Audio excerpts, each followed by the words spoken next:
when you go to throw something and he draws back, he's drawing back to his center of gravity so that he can return with, whatever combination he's got in his mind. Hey everybody, Laura Sanko here, and welcome to my preview for UFC 276. It is International Fight Week, and even though I have not left for Las Vegas yet, I can feel it, man. It is a busy, busy week, the busiest week of the year if you're in the UFC fight game. So I am so pumped to be leaving for Vegas on Thursday because we have some absolutely incredible fights coming up that Saturday. At the top of the card, of course, middleweight champion Israel Adesanya going to be taking on a new challenger, finally, fresh meat, as he continues to call him. Jared Cannonier is going to be stepping up to the plate, looking to challenge Izzy for that middleweight title. And then the co-main event, we finally have Alex Volkanovski versus Max Holloway for the third time. We'll see if we can finally settle this. I mean, it's kind of been settled.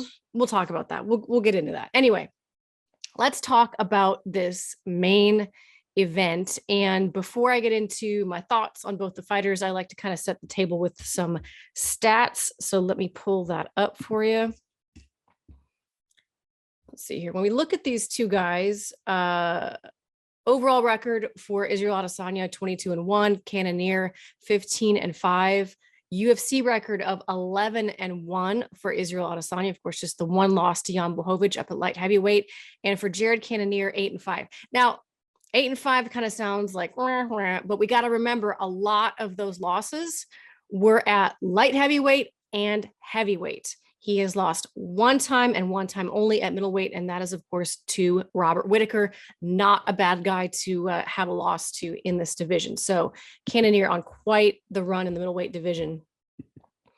Izzy has an 80-inch reach to 77.5 inches for Cannonier. They're both switch stance fighters. Cannonier a little bit older at 38 years of age. And I skipped over, sorry about this. I skipped over the height, 6'4" for Israel Adesanya, 5'11" for Jared Cannonier. And you're going to hear me talk about reach and range a lot in this breakdown. So keep those things in mind. Reach, not massively big, but the height difference pretty significant.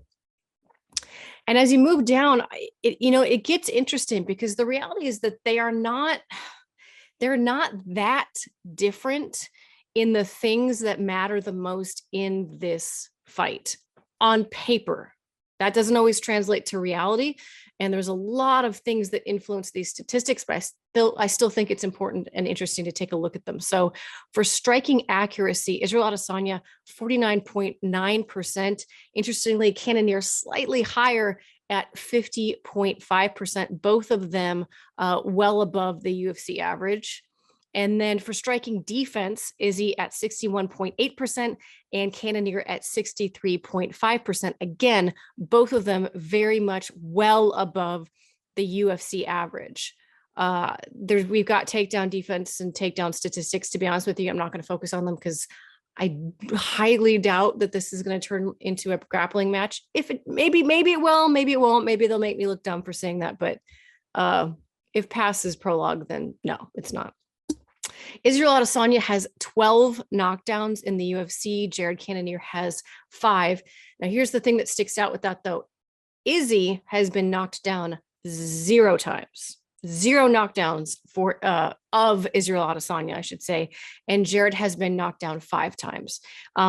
We recently, the other week, went through a course on UFC statistics. It was really interesting. And one of the things that stuck out to me was the lead statistician for the UFC talked about how knockdowns are far and away the biggest correlative factor with wins. So the more knockdowns you have as a fighter, the higher your chances are of having. I mean, it seems obvious, but when you think about it, it's pretty interesting. And if you're a numbers guy or a gal, it's an easy number to kind of focus in on. And man, it's a number that swings heavily in Israel Adesanya's favor in this particular matchup. That being said, we will talk about the power of Jared Cannonier. All right. And then when we look at the striking by target, it gets interesting as well. So for Israel Adesanya, 50.6% to the head, 16.7% to the body, and 32.8% of his strikes are targeted at his opponent's legs. I think that's going to be a key factor in this fight, even though his opponent's weapon, one of Jared Cannonier's best weapons are in fact his leg kicks. So I think the kicking game between these two is going to be pretty critical. For Jared Cannonier, on average, 68.6% of his strikes are targeted at the head, 14.4% at the body, and 17% at the leg. And then in terms of where he's getting his work done, or where they are getting their work done inside the octagon, no surprise here, but it's always nice to see the numbers back up what we always talk about. 89.6% of Israel Adesanya's striking is done at a distance, and just a mere 6.8 in the clinch and 3.6 on the ground. And for Jared, still pretty heavily at distance, 74.4%, but he does have this nice stat of 14.2% in the clinch, which I think in this fight is going to be a very interesting and critical factor for him to lean on. So he does more than twice as much work as Israel Adesanya does in the clinch. I think that's going to be a factor in this fight. Again, I'm not going to go into the grappling stats so much in this one because I don't think that they are the most important ones to focus on. So Israel Adesanya, I've broken him down before. There's a plethora of other great breakdowns, probably better breakdowns than what I have on him. But, when you look at his 11 fight win streak at middleweight, and of course he had the loss to Jan Blachowicz, but I don't know, got to dare to be great. And if you fail trying, no, I don't know, no shame in that. I think no shame whatsoever. It is an interesting asterisk though, because it could potentially color how we see the approach that Jared Cannonier might take in this fight. But regardless, 11 fight win streak at middleweight, longest active winning streak in the division by a mile, and the second longest in the history of the division, is second only to the greatest middleweight of all time, Anderson Silva, who had 13. So Izzy, man, super close to right on the heels of that record of Anderson Silva. Now, Izzy is, I think you'd be hard to find an analyst who would dispute the fact that Izzy is one of, if not the best striker that the UFC has ever seen. I think some people could maybe argue Anderson Silva. That'd be maybe about the only argument you could make. Absolute mastery of striking from Israel Adesanya. He likes to counter strike. He's capable of being one who initiates, but in general, he's a counter striker who does such a phenomenal job of, I don't know, a few different things. Using his feints to draw out the reads and the tells of his opponent, to make these real-time decisions about traps that he can set to draw out a certain attack from his opponent so that he can then counterattack with his own weapons. And speaking of weapons, I cannot think of another striker with a more diverse arsenal of attacks. And I think it's not so much that Izzy's throwing crazy wild stuff like a Yuri Prohaska. Everything he throws is it's controlled and it has intent behind it. But when I say he has a variety of weapons, it's almost like the number of weapons he has is multiplied because he is so fluent in both stances. There's a lot of guys, especially nowadays, that switch stances pretty well. In fact, Jared Cannonier is one of them. He switches a lot. But I would argue that there are very few fighters, maybe Alex Volkanovski is one of them, but he's not fighting, is he? Who change stances as seamlessly and fluidly and indistinguishably, I think is the word, than Israel Adesanya does. And his ability to do that literally doubles his weaponry immediately. His ability to sort of float and sort of snake in and out of different stances is something that we've seen time and time again really give problems to his opponents. To support that, when you look at when you look at the Paulo Costa fight in particular, Izzy's ability to freeze people at the distance where he wants them to be is remarkable. It reminds me a lot of what John Jones used to do to a lot of his opponents. You get in there and all leading up to the fight, you do all these interviews where I'm going to take his head off. I'm going to come out there and I'm going to pressure him. I'm going to get right in his face. I'm going to make this a dog fight. I'm going to make this fight. Everyone used to say that about John. And time again, you'd see guys who were very much dogs, very much capable of fighting off the front foot, get in front of John Jones and just get stuck. It was like there was this invisible force field that you could just see them, like they couldn't quite figure out how to close the distance. And the same is true of Israel Adesanya. It's his constant switching of stances and his consistent, meaningful, and that's the key word right there, his consistent, meaningful feinting that really, it's just like it fries the circuitry of his opponents. You can just see them going, I can't make a decision. I can't figure out how to get my offense off. It's just not a look that you're going to see in training unless you have the luxury of training with Israel Adesanya. Another complementary component to that he brings to the table is his distance manipulation.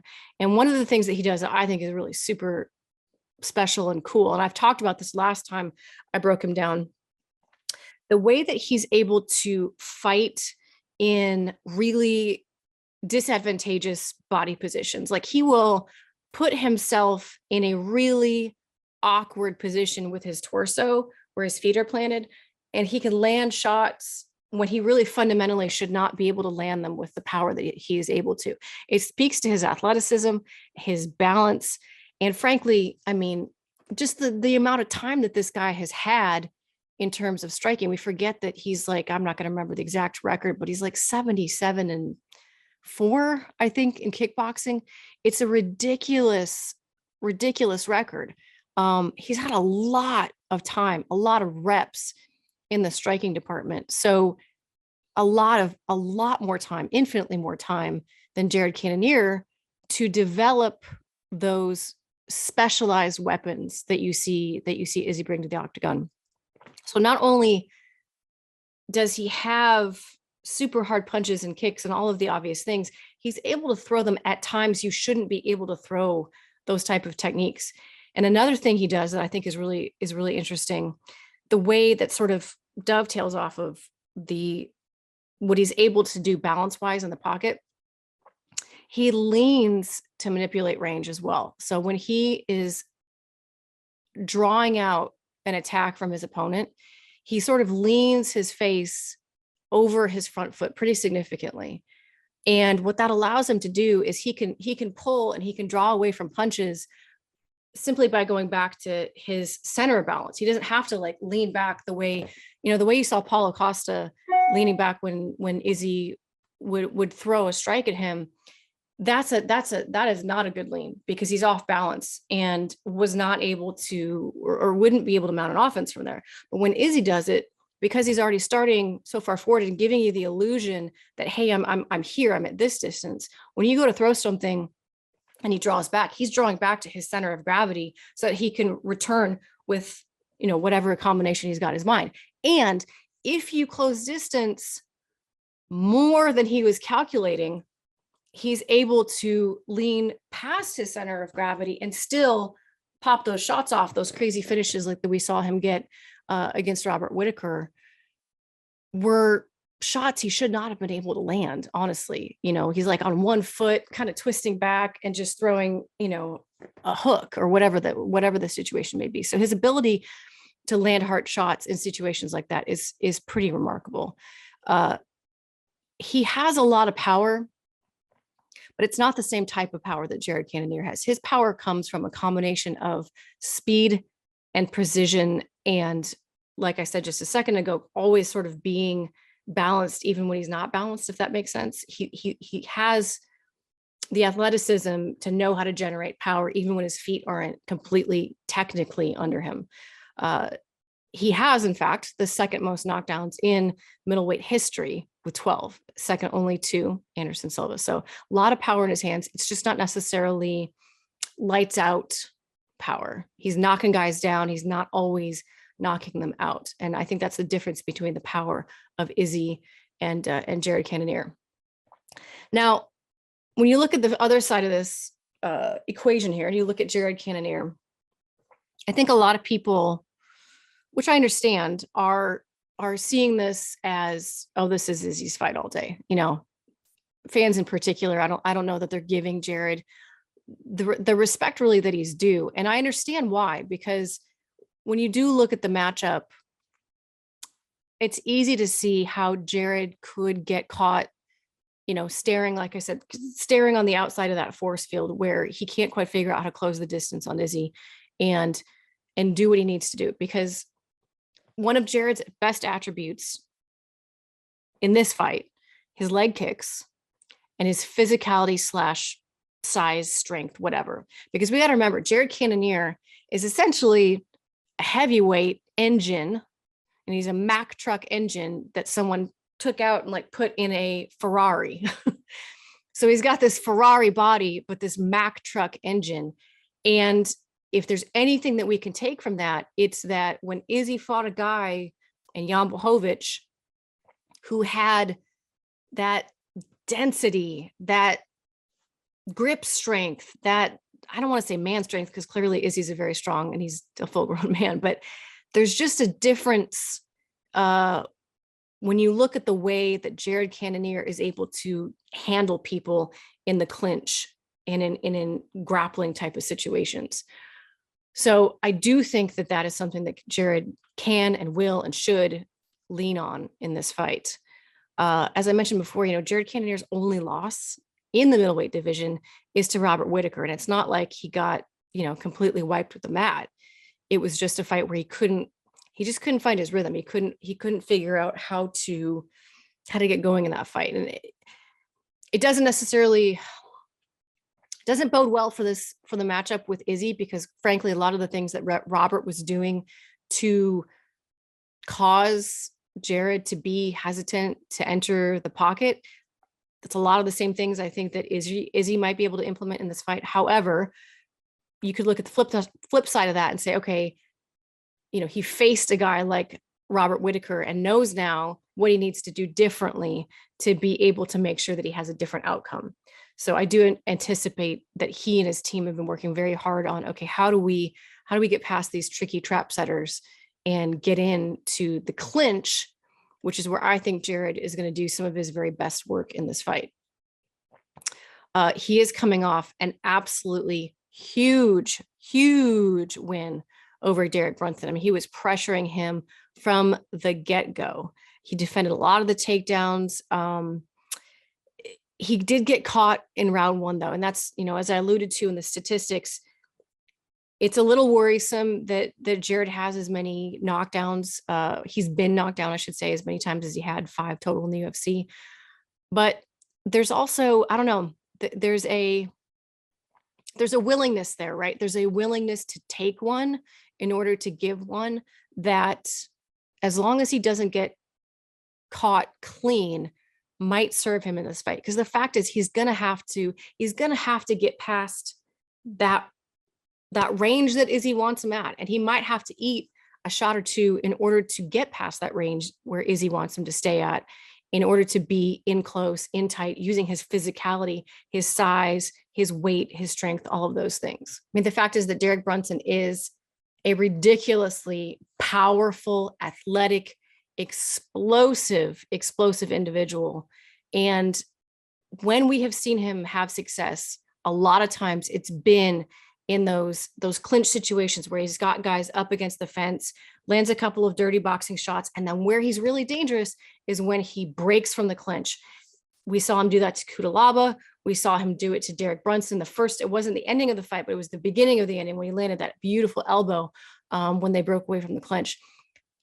I think that Derek Brunson would be very well served to, whatever it takes, honestly, whatever it takes to close that distance on Izzy, put him up against the cage, make him wear your size, your weight, your body, wrestle, I guess, without even necessarily the intention of getting the takedown. Clinch wrestling, it doesn't look like much necessarily, but it can be absolutely exhausting. And Izzy is a wizard at defending takedowns against the cage. That's why we saw Jan Blachowicz take him down in the open mat. Jan knew going in, okay, if I'm going to take this guy down, it's got to be in the open mat. I don't necessarily see Cannonier needing to get the takedown, but I can see him just making him wear him against the cage. The physicality of those clinch situations, I think, could really pay off. Now, the other big weapon of Jared Cannonier is, of course, his leg kicks. It's what he finished Anderson Silva with. It's what he was using early against Robert Whittaker to great effect. It's one of his best weapons. However, he's going to have to be super judicious, I'll say, with when and how he uses that kick. To me, it's got to be an entry point, because if he wants to play this game of like staying on the outside and jab low kick, or 1-2 low kick, whatever it is, that's just not a smart game plan. He's got to find the moments to land the low kick in transition, use the low kick as an opportunity to close the distance, or find it in moments where it presents itself. Because I think if he goes into this fight just saying, hey, I'm gonna stay on the outside and I'm gonna low kick Izzy early on, I don't know. I don't think that's the range where he's going to want to sit for too long. And the honest truth is, Israel Adesanya has excellent low kicks as well. We saw that when he fought Paulo Costa. So while I do think Cannonier's low kick is probably a little bit more powerful, does he want to eat a bunch of Izzy's while he's hanging out there, also eating jabs, also eating, right and left hands, power shots from Izzy? I don't think so. So I think a key for him is definitely going to be close the distance, get this clinched up, make him wear his weight, make him wear that physicality, that big body, that heavyweight body that's now a Ferrari, and see if he can wear Izzy out a little bit that way. I don't typically make picks on this channel. If I had to, I would be siding with Israel Adesanya, but I gotta say, man, I think Jared Cannonier is a real danger. I think he carries with him a real danger factor inside the octagon. He's got very powerful hands. He does have that low kick. If he can find it early and impact one of, if not both of the legs of Israel Adesanya, take away the foundation that Izzy needs to have all that movement, to have all the fluid stance switching, to do all of that artistic feinting. If he can chip away at the base of that, I can see this going in the direction of Jared Cannonier. However, on paper, this is Izzy's fight. But man, we've had a lot of upsets lately, so who knows? We are going to find out, and I cannot wait to find out come UFC 276. But before I let you guys go, let's talk about this co-main event. Okay. Max versus Volk 3, or should I say Volk versus Max 3? I think you're supposed to put red corner goes first, whatever. Before we get to their two previous fights, I just want to spend a little bit of time waxing poetic about both of their statistics. So I'm going to go first with Alex Volkanovski. And I'm going to read these so that I don't screw them up. So apologize for reading, but here we go. Alexander Volkanovski is 11-0 in the UFC, which is tied for the second longest active win streak behind Kamaru Usman. So second longest active win streak in the entire UFC. He is coming off of two of the most dominant victories in the history of the featherweight division. He had a plus 126 strike differential against Brian Ortega last September, which was the third largest in featherweight history, and a plus 90 against the Korean Zombie, which I think was like 6th or 7th in the history of the featherweight division. He, on average, has a plus 3.16 strike differential per minute, which is the largest strike differential in featherweight history, even higher than Max Holloway's, which is crazy. He connects with 6.81 significant strikes per minute as a featherweight, the fourth highest rate in the division's history. And oh, by the way, Max's is 7.38, but we'll get to him in a second. Point being, both of these guys, I mean, I can't emphasize enough, Those are insanely, insanely high statistics. I think Izzy's is like 3.4, which is still, I mean, it's up there. It's not high, it's not low, it's probably about average. 7.38 for Max, and where was it? 6.81 for Volkanovski is wild. Volkanovski brings accuracy as well with his attack. He's connected with 57.2% of his attempts at 145 pounds, the second highest accuracy in featherweight history. So combine the fact that he has the second highest accuracy with the fact that he has an output of 6.81 significant strikes per minute. And that will tell you about all you need to know about how good of a striker Alex Volkanovski is. It is absolutely crazy. He has connected with 75, or excuse me, he did connect with 75 leg kicks in his first fight with Max, which is a featherweight record.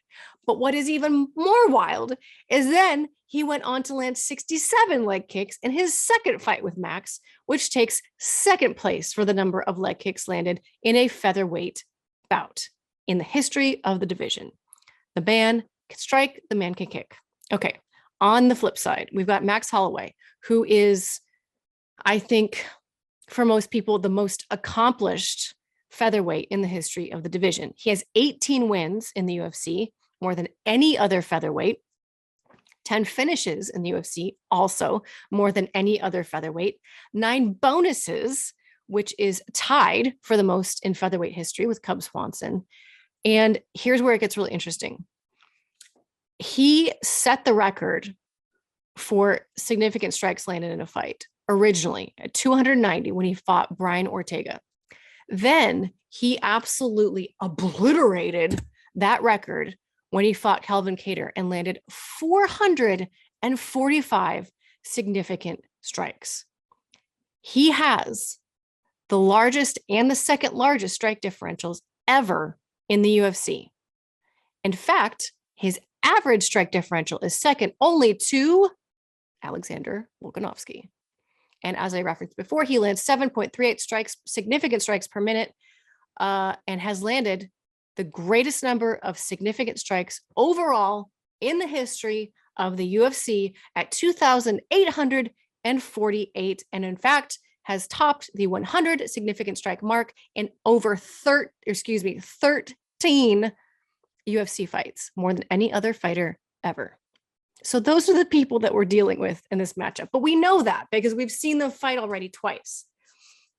And here's what I will say about these fights. I find them fascinating, and maybe this is a goofy exercise, but I almost like to think of them as one giant 10-round affair.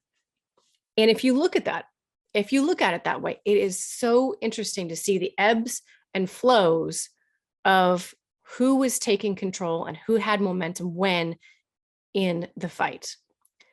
If you go back to the first time they fought, and I rewatched these in preparation for this video, and it was interesting because sometimes, I don't know, I hadn't watched them in a while, and they were slightly different than I remember them being. In the first fight, you could tell when you look at it that Max Holloway was not on his game and was, I'll say, surprised by the pressure and the accuracy of Alexander Volkanovski. And if you remember, immediately Volkanovski started chewing up the leg of Max Holloway. And that really ended up being one of the biggest storylines of that fight, was Alex attacking the calf and attacking the inside lead leg of Max Holloway to the point where Max had to switch to his non-dominant stance. Now, Max does switch, but prefers to fight orthodox, and in this instance had to go southpaw toward the end of that fight. Now, when he did go southpaw, he was able to find Volkanovski a little bit more, and in typical Max fashion, you know, he's a fighter who builds as the fight goes. He's a guy who is made to go 5-round fights, because I don't know that I've ever seen a Max Holloway fight where, well, actually, I just that's actually kind of funny because I'm just about to talk to one. Very few fights where Max comes out the gate at full force. He does in the second fight, which is what I'm laughing at, because I almost said he never does that, but he clearly does in the second fight. But typical Max, right? Uh, it takes him a couple rounds to settle in, to make his reads. And frankly, because his gas is so good, it's like he stays, I mean, active still. We just talked about how many strikes he lands a minute. Very active, but a little bit safer. It's like we know he's got another gear and he's just not willing to go there yet. And that's kind of what happened in this fight. He never was able to shift into those gears fully because of the damage done to his leg. And so when I look at the first fight, I give rounds 1, 2, and 3 to Alexander Volkanovski. And then Max did have, I would say, a resurgence toward the end of the fight. And there can be a case made for some of those latter rounds, but even I think generously you could give Max the last 2 rounds, but Alexander Volkanovski 1, 2, and 3 in my book. And again, it was, I think, the leg kicks clearly played a role, and just Max being sort of like, I don't know, I think surprised by the variety of Alexander Volkanovski's attack, his feints, his angle changes, his level changes. He's constantly, when he attacks, he's not just up here, moving his head and weaving and drawing and pulling all this stuff. The man is like level changing with every shot, coming over big with something loop, and then he'll immediately, go right back to landing things right down the pipe. He's got phenomenal kicks. He can wrestle. He's one of the most complete fighters you're ever going to see in the UFC. And it was evident that early on in that fight, Max was like, oh, I'm not sure that I was fully aware of what this guy was bringing to the table. To Max's credit, he did come on stronger later in the fight. Now, the second fight comes after Max has lost his title, and you can tell all fight week leading into that fight, he wants his belt back. Of course he wants his belt back. He was a man on a mission, and this was a fight that took place in Abu Dhabi. Sleep deprivation be damned, travel be damned. There was a lot of weird circumstances over there. Max Holloway was on a mission.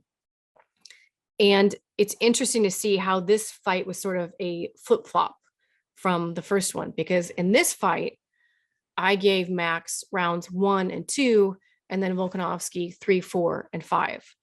So it's interesting to see how Max made some major adjustments coming into that second fight. He was much more pressure forward early on in the fight. It was like, he's like, okay, I can't start this fight in first gear. I'm gonna start in second gear. He already was being the busier, more aggressive fighter than we had seen him. We had seen him be in the past. He had changed his stance a little bit as well. So the first fight, Max has that very, sort of lean over the front foot, which of course puts a lot of weight on that front foot, which of course makes you a little bit more of a sitting duck for those kicks that were such a big impact in the fight. So already you see Max come out a little bit more upright, a little bit more, I wouldn't call it like a tie stance, but closer to a tie stance than what he'd been doing in the previous fight, which allowed him to deal with the leg kicks of Volkanovski a lot better, because when you have your weight a little bit more evenly distributed among your legs, it's easy to shift back and pick up the front leg that's being attacked and just sort of ride the kick, or you can hacky sack the kick and then post, whatever you need to do. As long as you're not fully leaning forward on that lead leg, you're in a much better position to deal with the leg kicks or the calf kicks of your opponent. Another thing that Max did in this fight was he committed to more power. Max is so good at just staying busy and peppering guys. But in this fight, I think he realized that he had to fight fire with fire, and early on was really throwing things with a lot of intensity and determination. Then, as that fight started to unfold, we saw Volkanovski get knocked down twice. First with a beautifully disguised head kick, came right after a right hand that Max threw, right hand right into the head kick. It was absolutely gorgeous. Wobbled Volk, sat him down, and in the second round, I believe it was an uppercut that caught Volkanovski. So immediately Volkanovski is in a spot 7 rounds in that he's not been in before with Max. He now knows, okay, Max has the power to sit me down. And if I'm not careful, I can't eat more than one of those shots. So what did he do? He made it a well-rounded fight. He went to his wrestling. And another thing I'll say about Alex Volkanovski and his ability to make in-fight adjustments, it's pretty incredible, because it's like, I talked about how Max can start a fight and he'll start, I'll just say slow. I mean, he's not a slow individual, but he'll start a little bit more carefully, make his reads and whatnot. And then as the fight goes, he builds and builds and builds. Alex's ability to find another layer to his game in this particular fight was, I don't know, pretty extraordinary in my mind. He put his foot more on the gas. He stayed even more defensively sound. And then he started working in the wrestling, which really, it's not like he took Max down a lot. He did get him down, though, a couple of times. But just the threat of knowing that takedown was not just there occasionally, that takedown was going to be a real part of this fight moving forward, caused Max to be a lot more defensive and focus less on his striking. And again, anytime you can take a striker and wear on them, weigh on them, hang on them, that's money in the bank as the fight continues to progress. Max has exceptional gas. Volkanovski has, I almost want to say better gas than Max, which is, man, I don't know if I'd ever say that about someone, but I think he does. Volkanovski has some of, if not the best cardio in the UFC. Merab Dvalishvili might argue with me, but for the sake of this breakdown, I'm going to say it. He's got the best cardio in the UFC. It's unbelievable. So when he decides to find an extra gear, an extra layer, sometimes his opponent is at their end game. That's all they've got. They've brought out all their tools, all their weapons are on display, but it's like Alex always goes, nope, I've got one more. So I think it's going to be fascinating to see the 11th, 12th, 13th, maybe 14th and 15th rounds of this fight, because watching these two operate is, I mean, it really is a thing of beauty. I think, you could do incredibly detailed breakdowns about some of the really minute things that they do to, I don't know, to set traps, to disguise their strikes, to disguise their movement, their stance switches, their takedowns, all the stuff. It is elite, elite, elite stuff. And I cannot wait to see a third fight between Max Holloway and Alexander Volkanovski. And that is exactly what we are going to get at UFC 276. And I will see you guys there. If you like this and want to help support the channel, I'd appreciate a quick click on the subscribe button. I thank you guys so much for watching these. I do read the comments, so feel free to comment with questions, thoughts, feedback. Hopefully most of it's nice in the comments below. I'll take a look, and thank you guys again. We'll see you there.